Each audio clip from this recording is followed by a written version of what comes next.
Alas 5:10 na, 1 Western Visayas na.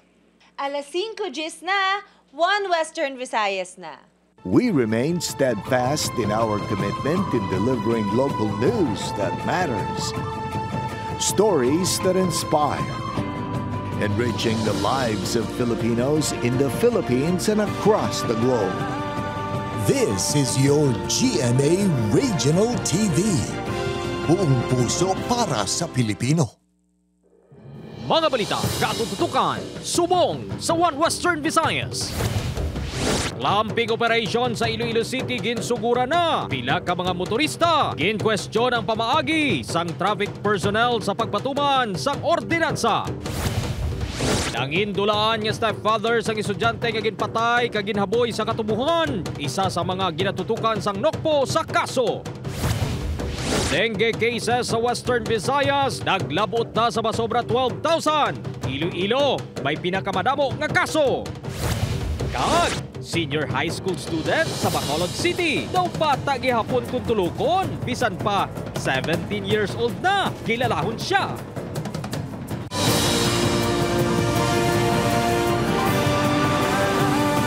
Ini ang GMA Regional TV 1 Western Visayas. Mayong hapon, live sa GMA Iloilo Station. Ako si Gertrude Charlatan. Ako naman yung kapuso, Irene Pretos, live diri sa GMA Bacolod Station.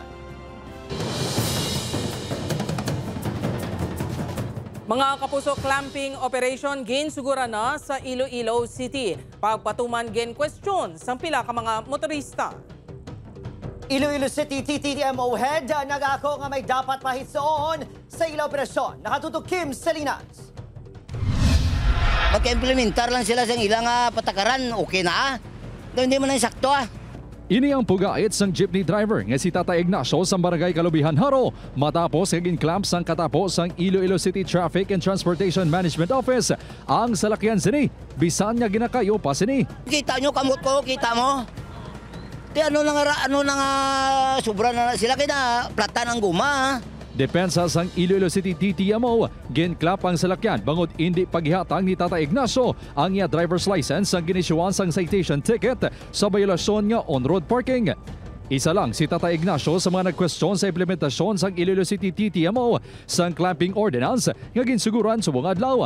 Ginusoy sang ICTTMO ang service road ilabi na ang sidewalk sa lin sa Barangay Bulilao, Mandurriao pakadto sa Barangay Sambagharo. Kadungan sini ang inapagrekorida para ipahibalo nga mag-clamp sila sang nagasablag nga salakyan kung hindi pagkuhaon.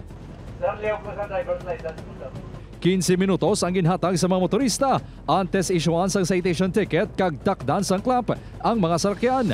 Apang talalupang doon nga daw hindi makahibalo ang mga traffic enforcers ang ila himuon. Ila ginpakuha ang nakapark ang mga motor sa Barangay Bulilao bisan yara ang mga ini sa pribado nga lote. Nagdiskusyon pa ang mga motorista kag traffic enforcer tuhoy diri. Tob-tob nga nagabot ang heads sang Iloilo City TTMO kag nagpaatag nga ang mga nagapark lang sa sidewalk ang iga-clamp. Sa pag-intindi ko nga kung maglapa kaya sa duta sang government, i-clamp ka kag ituwing kagid. Kung diri ati hindi na nadila. Okay ko no nga hindi ko no maglapaw sa gilid, hindi maglapaw sa sidewalk sa linya. Ginako ni Garbanzos nga hindi perpekto ang unang adlaw sa pagpatuman sa ordinansa kag may mga dapat pa sila hitsuhon. Ini part ini sang amon nga growing pag obra namon sang operation nga seamless later on kay this is our first day. Nahibaluan nga nagalabot sa 1,000 to 1,500 pesos ang multa sa madakpan nga naga-illegal parking. Magluwas sa mga salakyan kag motor, may ginpangkuha man ang ICTTMO nga mga gamit nga naga-obstruct sa sidewalk. May kaangtanan sini, opdo na sa masunod nga operasyon suno kay Garbanzos ang Task Force Assist. Upod Kirmel Porquia, Kim Salinas. 1 Western Visayas. Grade 10 student pilason sang ginbonos ang kasubong man sining estudyante sa Guasang Bulutuan sa distrito sang Molo. Si John Sala nakatutok live sa MH Del Pilar Street sa Molo, Iloilo City. John?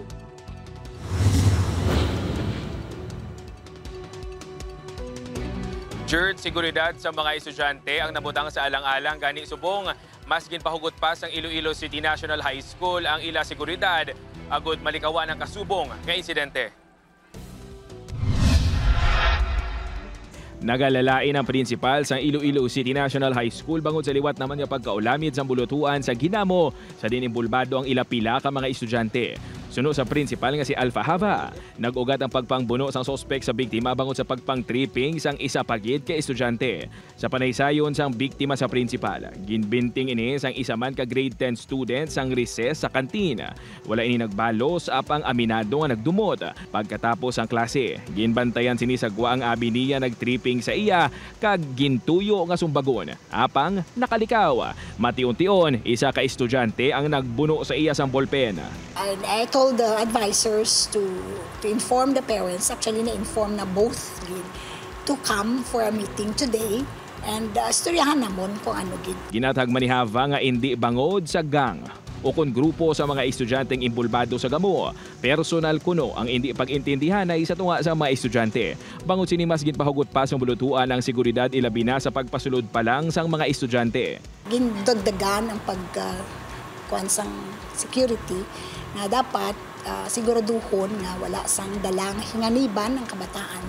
Pero sa mga nagapalamati, rest assured na kabidiri sa City High, wala nagakulang para sa pagpanumdum sa mga kabataan. Yara na sa estable nga kahimtangan ng biktima. Nagpaiway na nga maghatag pa sang pahayag ang Molo PNP apang sunok sa hepe. Wala nagakapaslawa ng ilang mga personnel sa pagbantay sa lugar, ilabi na kun aga kag sa buhi kun hapon kag gabi. Nagmando naman si ICPO Director Colonel Kim Ligada sang maidiid nga investigasyon sa hitabo, agud masiguro nga hindi na masulit pa ang kasubo nga insidente.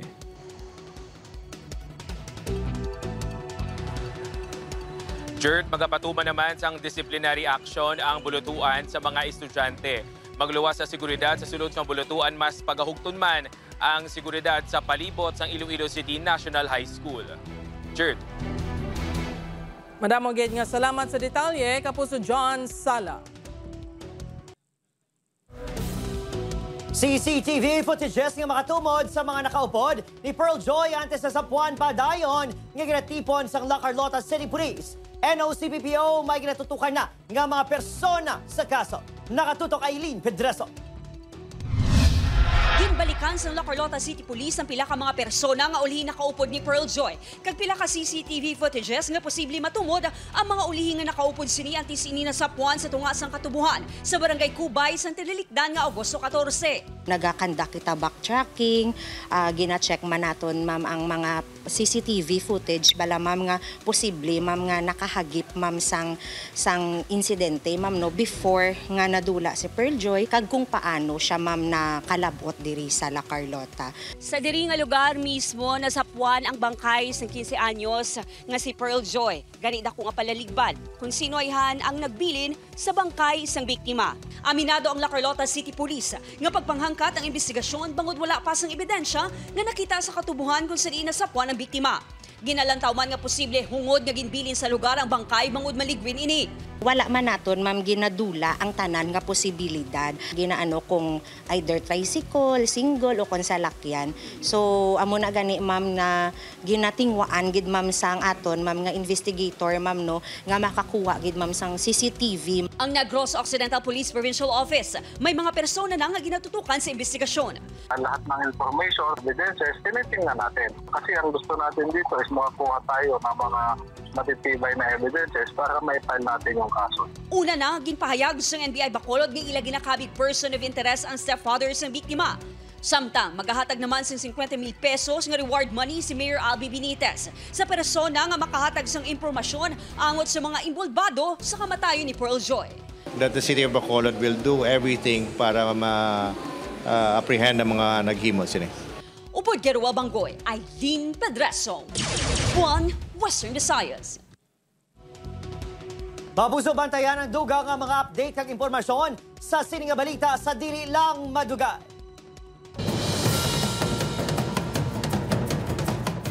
Dengue cases sa Western Visayas naglabot na sa masobra 12,000. Iloilo nagapanguna sa gihapon sa may madamo nga kaso. Ini ang gintutukan ni Zen Kilantang Sasa. Yara na sa 12,198 ang kaso ng dengue sa Western Visayas base sa datos ng Department of Health Region 6. 24 naman sa natapikan sang Balatian ang ginbawian sang kabuhi. Base sa datos ng DOH-6, nagapanguna sa gihapon nga may pinakamataas nga kaso ng dengue ang Iloilo nga may 4,754. Ginasundan ini sang Negros Occidental nga may 1,871. Pangatlong Aklan nga may 1,508. Apang base naman sa latest data sang Iloilo Provincial Health Office, sa 33rd Morbidity Week, may 5,836 dengue cases na ang probinsya. Sa diin napulo diri ang napatay bangod sang Balatian. Kahapon ginpaidalom na ang bugos nga probinsya sa state of calamity bangod sang dengue outbreak. Sa 61 million pesos nga quick response funds sang Iloilo Provincial Government, 13.6 million pesos ang gamiton sa pagbakal sang bulong kagamit kontra lamok nga igapanagtag sa mga LGU kag 13 ka district hospitals. Stagnant nga tubig ang ginalantaw nga kabangdanan sang mataas nga kaso sang dengue sa pila ka mga LGU. Ang ilang container dara wala sarado, so na pangitlogan na kalamok kag nagdara damo gali sa mga pitik-pitik, no? So nakita ini common siya sa mga pabahay sa Barotac-Beho, sa Concepcion, sa Batad, sa Banati, sa Pasig, no? Kag ang nakita man mga basura, ang drainage, no, nga gaklag. Samtang ginbuksan na subong adlaw ang 30-bed nga hydration unit sa La Paz Maternity Clinic nga magabaton sang dengue patients nga residente sang Iloilo City. Apang ginklaro sang Iloilo City Health Office nga ang may mild symptoms lang ang ilabatunon. Kinahanglan sang referral halin sa District Health Center antes ma-admit. Kung nagpakonsulta naman sa pribado nga klinika, kinahanglan magdala sang resulta sang dengue test kag RT-PCR test para sa COVID. Ang unit ang tikang sang Iloilo City Health Office sa pag-decongest sa mga ospital bangod sang padayon nga pagsaka sang kaso sang dengue. Sa pinakauli nga data, naglabot na sa 813 ang kaso sang syudad kung sa diin 3 na ang napatay. This is a mere hydration unit. This is not a hospital. So we are not equipped to address kung may COVID concern sa later on kung magsarurot pasyente na to because ng COVID. Upod kay Marvin Lauderes, Zen Kilantang Sasa, One Western Visayas. Senior high school student mga puso sa Bacolod City daw bata. Gihapon tulukon bisan pa 17 anyos na. Bao nga bala, yaring balita nga itong gintutuga. Abilidaran, maalam kaginbugayan pa sang kaanyag. Masami nagkakasalaan nga bata pa si Kate Jasmine bangod siya baby face nga looks. Apang age reveal, ang senior high school student manog 18 anyos na. Apisar nga taas ang inisang 3 feet 3 inches, mataas naman ang confidence sa self-esteem sang sining nga dalagita. Nagkibot sila kay gamay-gamay kung nasa akong tapos sila tag-as. Wala man problema kung gamay ka, kung may kaya ka man, kung anong ilay mahimo. Kaya mo na ipakita mo. Halin sa ebulutuan sa banwas ang Ibi Magalona, outstanding student leader na, multi-awarded pa si Jasmine. Subong, nga grade 11 na ini sa Colegio San Agustin Bacolod, ginasulong sini ang body positivity kang insakto nga body image sa magkaangay nga pamatanon. Hindi sila magpa-apekto sa mga bashers, mga sunlog-sunlog, kaya hindi man natuod.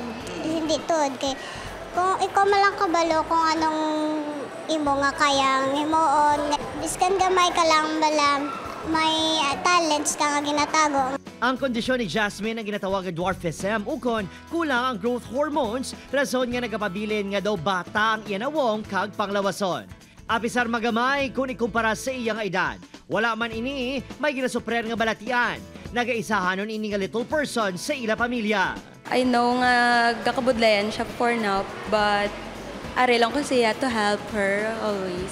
Most of the time, hindi na different sa ilang physical attribute. So, what we should do is i-support na sila, find support group. Handom ni Jasmine nga makaperform sa cultural events sa Bulutuan. Kag syempre, mapabilin ang maayong record bilang honor student. Bangod si Jasmine, hindi pwede ismulin. Very kind towards others. She's very confident. She's not afraid to be herself. She's not afraid to spread her confidence to the world. But grabe iya confidence actually. Like it's also a kind of inspiration man even to us mga or even students ng mga normal. Kangay sa kabuhi, hindi talaksan ang katason agon malabot ang mga handom. Gani kay Jasmine, padayon lang kag aim high. O Kiril Casillo, Adrian Pretos, 1 Western Visayas.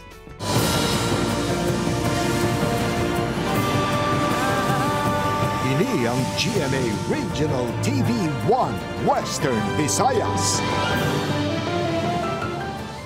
Sa bungad daw, Agosto 21, mga puso kinadumdom ang Ninoy Aquino Day. Pila ka mga residente na dumduban paihan si Ninoy. Nakatutok Zen Kilantang Sasa. Ginadumdum subong nga adlaw ang kamatayon ni Anay Senator Benigno Aquino Jr. nga ginasasinara sang August 21, 1983 sa Manila International Airport. 2004 sang gindeklarar ni Anay Presidente Gloria Macapagal Arroyo nga national holiday ang Ninoy Aquino Day. Para sa pila ka mga Ilonggo, simbolo si Ninoy sang EDSA People Power Revolution sang 1986. Siyempre sa EDSA Diba? EDSA, disla na sa wahon niya, kore. Amo lang na nakakakualan ko kanit malipatan. Ang mga senior citizen nga ini, labas pa sa paminsaro ng ila inagyan sang tion sang People Power Revolution. Kasama kami doon sa marcha-marcha sa EDSA kay Cory. Nung araw kasama, ng People Power kami, gagawa ng simbahan yon, panawagan ng simbahan. Dahil kami mga taong simbahan, kasama kami doon sa pagpatalsik kay Marcos. Ninoy Aquino wants to help din ang mga kabataan because he believes also, like Rizal, that they are the future. Ang pamangkot, kilala pa ayhan si Ninoy sa mga ulihing tubo. Siya nagimo sang Naiya Airport. Tapos siyang husband ni Nuri Aquino. Wala, girl. Sa sining nga buluthuan sa Barangay Estefania, Bacolod City, may pa-surprise quiz ang news team sa mga kabataan. Ang sikat nga quotation nga the Filipino is worth dying for, kay sino una nabatian? Nalipat ako. Nalipat ako. Kung napalso ang mga girls, base ang boys may tsansa. Si Ninoy, ilaman kuno natunan, apang bangod sa kasakuon, base lang nalimtan. Upod kay Marvin Lauderes, Zen Kilantang Sasa, 1 Western Visayas. Mga kapuso, bag-o lang nakasulod nga balita sinilang nga hapon, nagpadulong sa otoridad sa Bacolod City si Rene, ang stepfather ni Pearl Joy nga isa sa ginakabig nga persons of interest sang NBI Bacolod. Sa exclusive interview sa news team, ginpahayag sini nga inosente siya sa kamatayon sang biktima, kag palangga niya ini bilang anak. Luyag kuno sini nga magpangayo sang bulig bilang proteksyon bangod may pagpamahog na ini nga nabaton. Sa karon ara ini sa kustudiya sang otoridad sa Bacolod City samtang nagapadayon ang investigasyon. Kaya nga batian ko nga dami sa kung tamboy ng tuhod sa tabo. So gusto ko nga pagbuwa nga ako sa nga simple.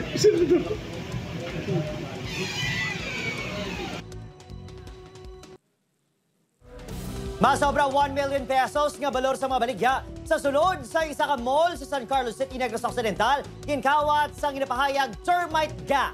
Nakatutok kay Irene Pedreso. Ginkakibot sa pila ka sole owner sa isa ka mall sa San Carlos City sa Negros Occidental ang pagkadula sa pila ka mga produkto nga ila ginabaligya.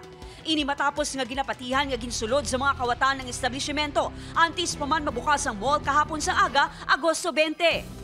Sunod sa kapulisan, nakita sa CCTV nga may duha ka lalaki nga nagsulod sa mall halin sa buo sa salog sa isa ka stall. Gabi sa Agosto 19 kag dito nagsugod sa pagpangawat. Around past 11 o'clock in the evening, dito na nakita sa CCTV ang pagsulod nila. And then nagbuwa sila mga past 4 o'clock in the morning sang August 20. Gin-trace ang kapulisan ng ginhimo nga buho, kag natukiban nga nagkutkot ang mga kawatan sa alagyan sa idalom sang drainage system, kag nagtiltig sang buho sa salog sa idalom sang mall. We come up sa possible nga entry point nila mo ang drainage nga ara sa may kilid sang CL Litisma Highway. Nag-buho sila, tapos nag-agi sila sa dalom sang flooring. So it might be termite. Masobra 1 milyon ka pesos ang balor sa mga alahas, cellphone, kag iban pa nga baligya sa mga stall ang mga nataban sa ginaligar miyembro sa termite gang. Na-recovered man ang gingamit sa mga suspect sa pagpaniltiga. Ginpahayag nga may security man nga nagabantay sa guwa sa mall sa nagluntad ang pagpangawat. Posible sunod sa kapulisan nga malawig na nga tinion nga nagakutkot ang grupo sa idalom sa drainage sistema. Gintimuan nga makuhaan sa bahay ng pumunuan sa mall apang wala sila nakahatag sang sabata. Ginambisigaran man sa kapulisan kung konektado ang insidente sa pagpangawat sa isa ka mall sa Silay City kag ang napalso nga operasyon sa Bacolod City sang Damlaglanga. Ginabisuan man sa kapulisan ng mga negosyante nga istriktuhon ang seguridad sa ila establishmento agud malikawan ang kaangay nga insidente. Patuloy natin iniimbestigahan. Mas maganda sana na kung may mga security guards din sila para pagdating ng gabi na ganyan is at least kahit paano is meron na durungtun doon sa loob ng mga tindahan.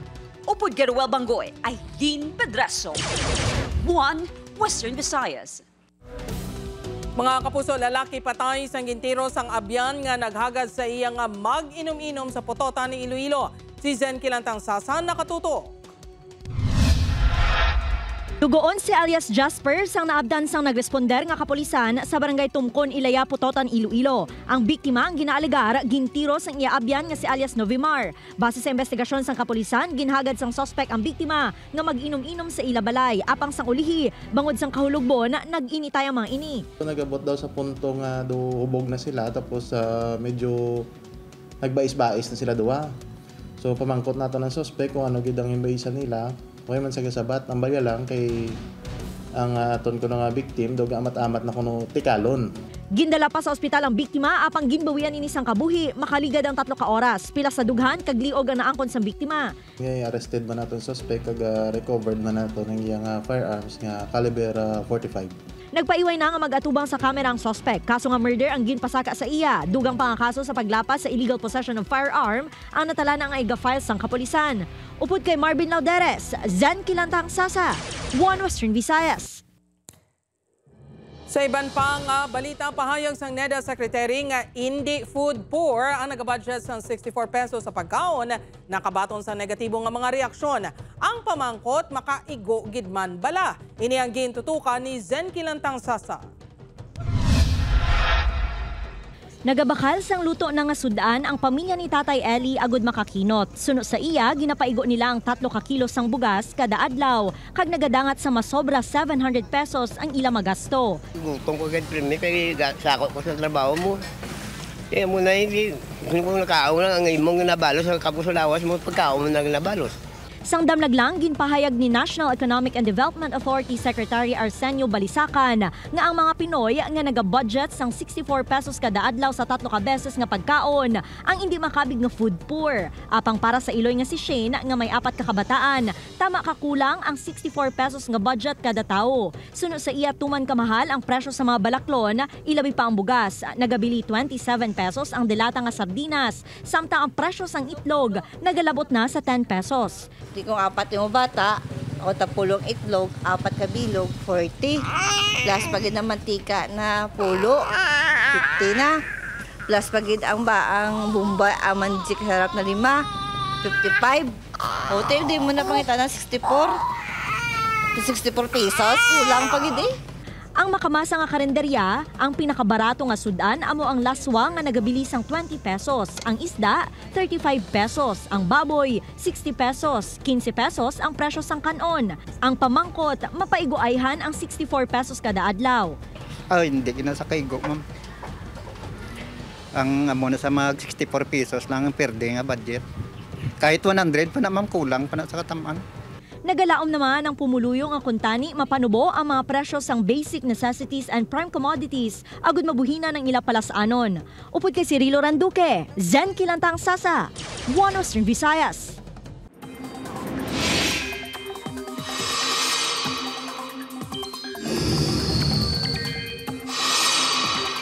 Pabuso, wala na sa Malaya Tiyempo sa sulod sa Philippine Area of Responsibility. Wala na nagdugay kag nagwaman dayon sa PAR ang low pressure area ginamonitor kagapon.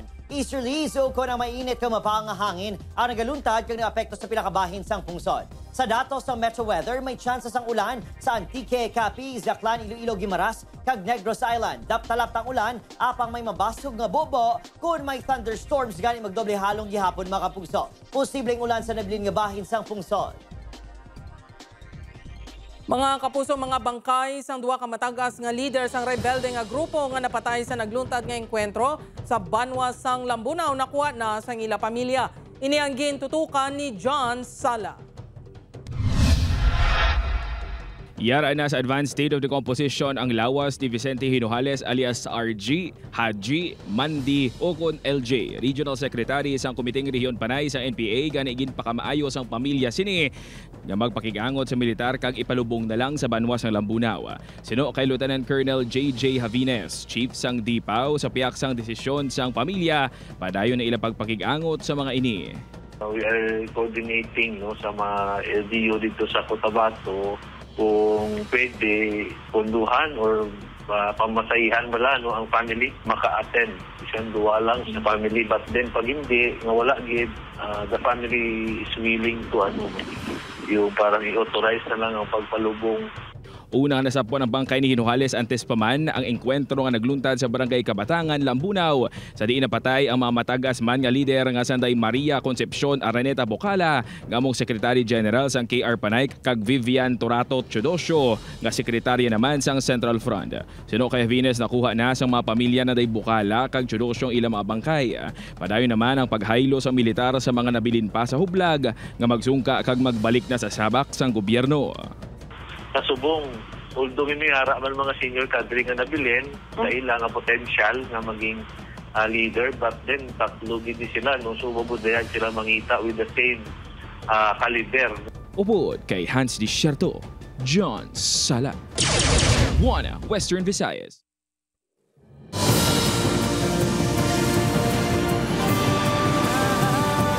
Ini ang GMA Regional TV 1 Western Visayas.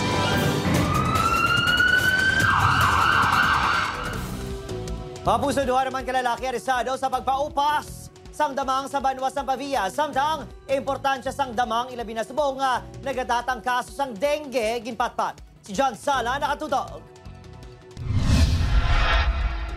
Dakop sa ginkasa nga anti-illegal gambling operations ang Pavia Municipal Police Station sa Barangay Cabugao Sur ang duwa ka mga lalaki nga kabahin sa mga nagapustahanay sa paupas ang damang. Ang iban pa nga mga imbulbadong nakapalagyo. Ginkilalang mga ginaresto nga sanday alias Rigor, 38 anyos ang Pavia Iloilo kag alias Fred, 45 anyos ang Barangay Akaw, Cabatuan, Iloilo. Yung mga spectators, nagkanya-kanya na silang takbuhan at inuna po natin yung promoter at yung humahawak mismo ng bet money. Season sang damang subong kani suno kay Dilima, hindi lang sa Banwa sang Pavia madata ang pagpaupas ang damang. Nakumpiskar sa duwa ang 1,025 pesos nga bet money kag kaha sang posporo nga nabutangan sang mga damang. Kaso nga paglapas sa PD 1602 kon illegal gambling violation ang ginapakatubang sang duwa ka sospek. Nagpaiway naman ang mga ini nga maghatag sang pahayag. Sunod naman sa Pavia Municipal Environment and Natural Resources Office ang pagpaupas ang damangang violasyon man sa Wildlife Protection Act. Posible naman yung mga endangered kung padayon ang pagpanguha sang damanga. Yun ang mangyayari in the future. So mawawalan tayo ng mga gagamba at yung mga ibang species na hindi pa na-discover. So sayang na hindi pa napag-aralan. Madamo man kuno sang maayo nga madulot sa dunang manggad ang mga damang, gani dapat proteheran kag hindi pag-abusuhan. Malaki yung maitutulong sa ating ecosystem kasi isa po sila sa kumakain ng mga insekto katulad ng mga lamok. Upod kay Hans Desierto, John Sala, One Western Visayas.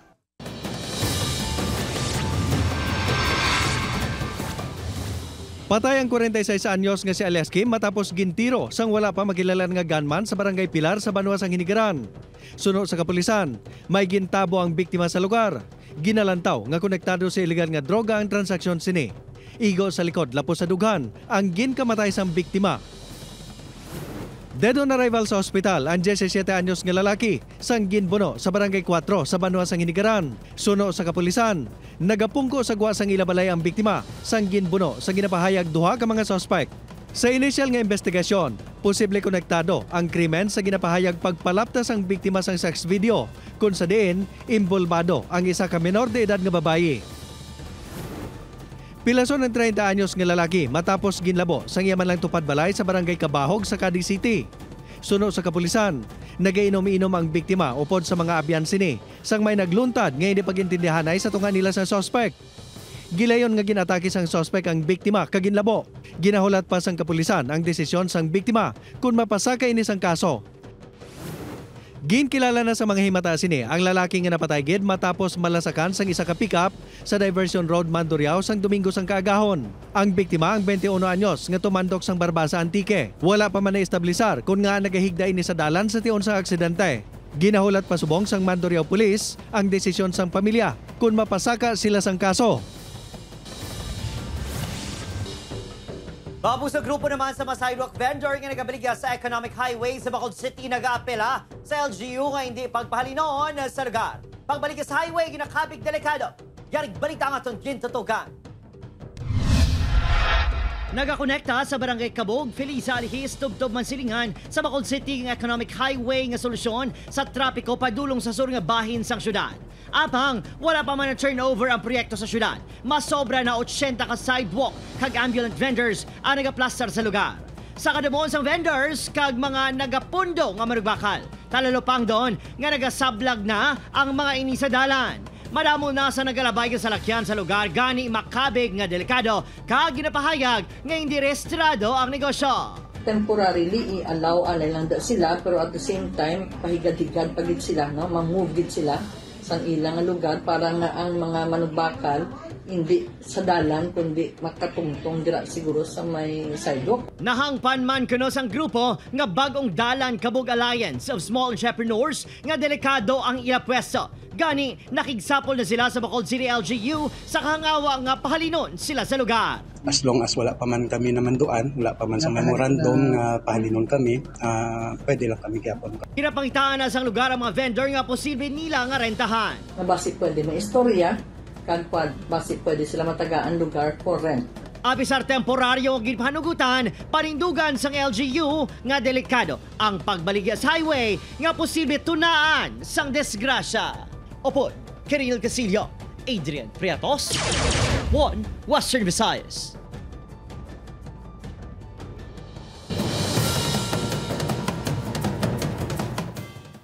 Nangin madinalago ng pagpabunag sa isa ka clone nga Paso Horse nga ginakabig National Horse sang Pungsod, Peru. Ini nga proseso ang ginbuylugan sa mga researchers sang Universidad Nacional Toribio Rodriguez de Mendoza de Amazonas kag mga kaalyado sini nga nagamit sang teknolohiya nga somatic cell nuclear transfer. Para ini matigayon, nagkuha sang epithelial tissue nagikan sa isa ka breeder. Dirigin kuha ang ginatawag fibroblast cells para makaproducer sang clone embryo kag ginpahamtang sa babae nga kabayo. Suno sa isa ka researcher, tinutuyo sang cloning nga makaproducer sang sapat nga may mataas nga genetic value. Isa ka pink nga dolphin nga na-stranded sa pangpang sang suba sa Central Bolivia ang na-rescue kag nabalik sa ilistaran sini. Ang dolphin ang nasapuan sa Yapacani River sa Banwa sa Santa Fe. Sa pihag sang popularidad sa mga pink nga dolphin, gamay lang ang impormasyon kaangot sa ila populasyon kag ilistaran suno sa World Wildlife Fund.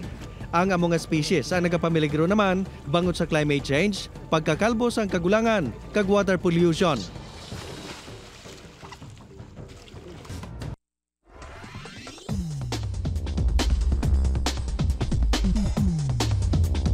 Mga kapuso, mahimo nyo malantaw ang ini nga episode sa GMA Regional TV official website www.gmaregionaltv.com. Pwede man mabisita kag i-click ang subscribe button sa GMA Regional TV official YouTube channel para sa mga updated nga balita.